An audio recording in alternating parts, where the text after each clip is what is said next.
Министерството за внатрешни работи ја информира јавноста дека и годинава спроведува превентивна кампања со цел на граѓаните да им се укаже за можните последици од употребата на петарди и други пиротехнички средства, посебно актуелна пред и за време на новогодишните и божикните празници. МВР превзема и репресивни мерки со цел санкционирање на употребата на петарди и други пиротехнички средства и ги потсетува граѓаните за законските одредби во кој е санкционирана употребата на пиротехнички средства и нивната нелегална продажба. Законот за прекршоци против јавниот ред и мир во член 31 предвидува глоба во износ од 200 до 500 евра во денарска противредност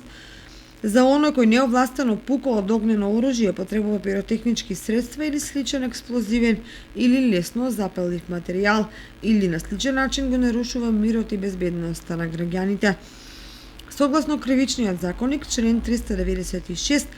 тој што недозволено изработува, држи и тргува со оружје или распрскувачки материи, експлозивни материи, ќе се казни со затвор од 3 до 10 години.